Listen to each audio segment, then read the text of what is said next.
داسې ذات چې دومره ډېر علم ولري، دومره ډېره پوهه ولري،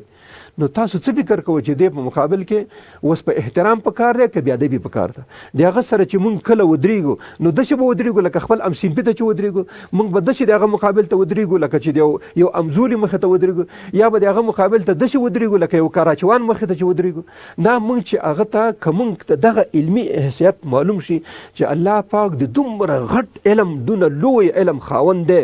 چې دومره دا ټول بحرونه سمندرونه د هغه په کلماتو باندې که رنګ شي خلاصیږي، خو د ده علم نه خلاصیږي. نو د داسې ذات په مقابل کې اوس خپله انسان فطري لحاظ باندې خپل ځان کمزوری بولي، ځکه د هغه علم دومره زیات د موږ علم اوس د ټولو مخلوقات علم یو څاڅکی شي، نو د یو پروفیسر علم، د یو دکتور علم به د هغې په مقابل کې شي چې په دنیا کې په زرګونو په لکونو باندې پروفیسران شته، پی ایچ ډي والا شته، د ټولو علم یو څاڅکی دی، نو د یو پروفیسر علم به څومره وي، د یو ډاکټر علم به څومره وي، د یو استاذ علم، د یو علامه علم، د یو آیات الله چې موږ او تاسو په ډېر قدر ورته منزلت باندې قایل، دغه علم به د هغه په مقابل کې شي. اوس هغه چې موږ او تاسو ته وایي داسې کار وکئ او داسې مه کوئ، نو بیا نو ته څنګه پکې وایې چې دا خو شلم قرن، 21م قرن دی، د کمپیوټر قرن دی، ته پوهېږې نه زه پوهېږم. نو دا خو نهایت جهالت دی. که د یو اول سن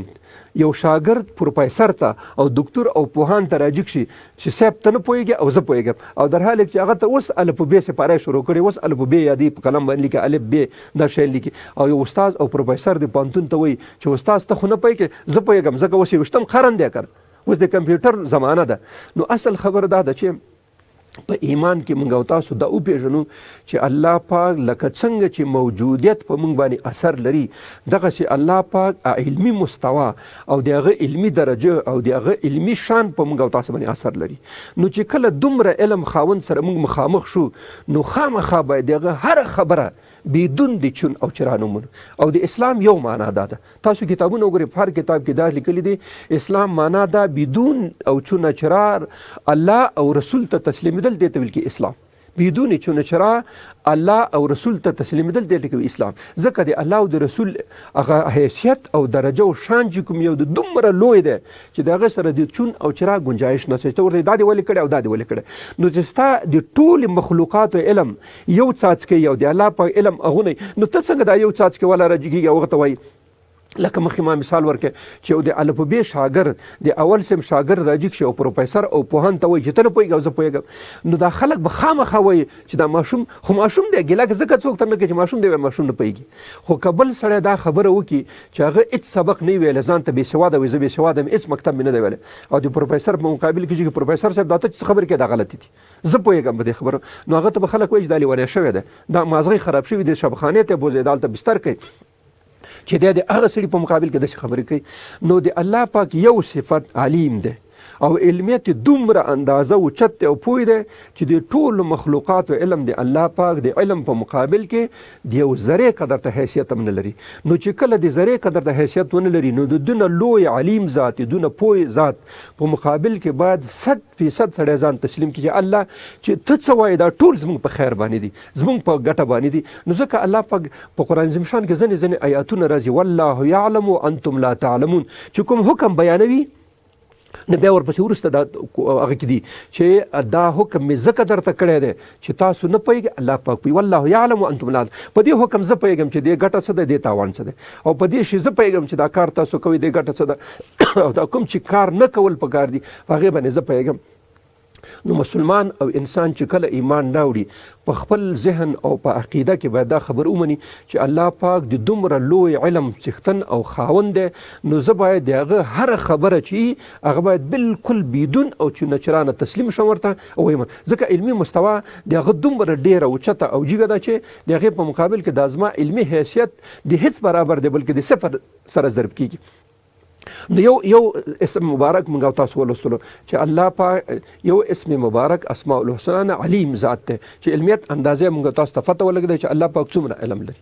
دویم صفت دی الله پاک جل جلاله چې موږ او تاسو د ساینس او د دیني علومو په انداز کې بیانوو، عظمت او لوی ده. الله پاک څومره لوی دی، اوس که سړی وایي چې څومره د انسان لویي زیاتیږي او شان زیاتیږي هغونه انسانان ورته په مقابل کې ځان کمزوری بولي، ځان ورته ټیټ بولي، د هغه خیال ساتي. لکه موږ او تاسو که یو د مدیر سره مخامخ کیږو نو خامخا د هغه سره رویه یو قسم وي، که د عمومي رئیس سره مخامخ کیږو هم بیله وي، که د معین سره مخامخ کیږو بیله وي،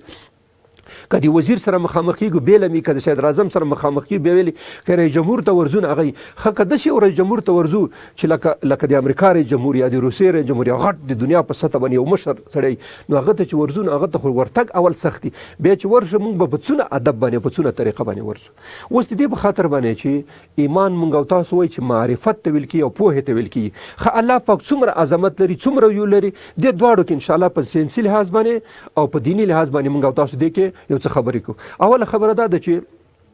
موږ او تاسو ویلې چې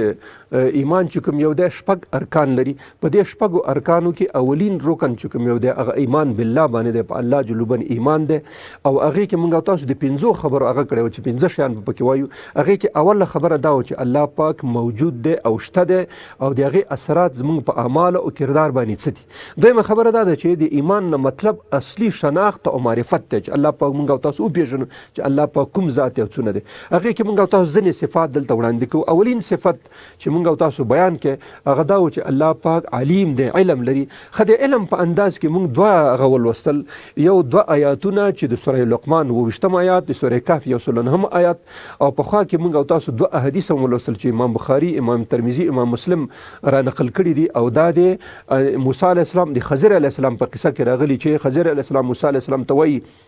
چې ای موسی ته په دې پوهېږې زما او ستا او د ټول مخلوقات علم د الله پاک د علم په نسبت باندې څومره دی؟ موسی علیه السلام ورته وایي چې زه خو نه پوهېږم. نو خضر علیه السلام خپله ورته وایي چې زما علم چې زه ستا استاد یم، ستا علم چې ته پیغمبر یې، چې د ټول انسانانو ستا علم زیات دی، او بالټولو مخلوقاتو علم چې کوم یو دی دا چې راجمع کړې نو دی نه د چونچڼې د هغه مرغۍ هغه یو څاڅکې اوبه دي چې سمندر نه راجي کړي،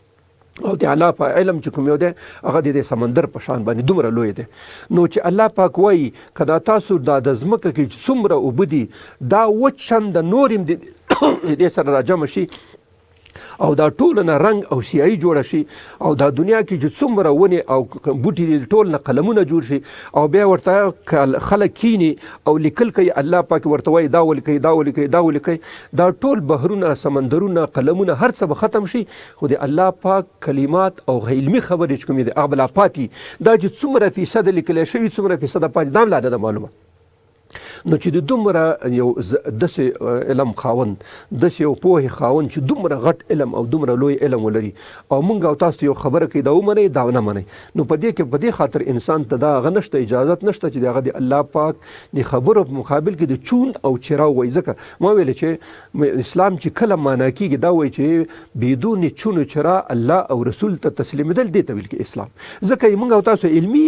هغه درجه او مستوا دومره کمزورې ده چې د هغه په مقابل کې هیڅ قابل مقایسه نه ده، چې تاسو وایئ چې ذره ده د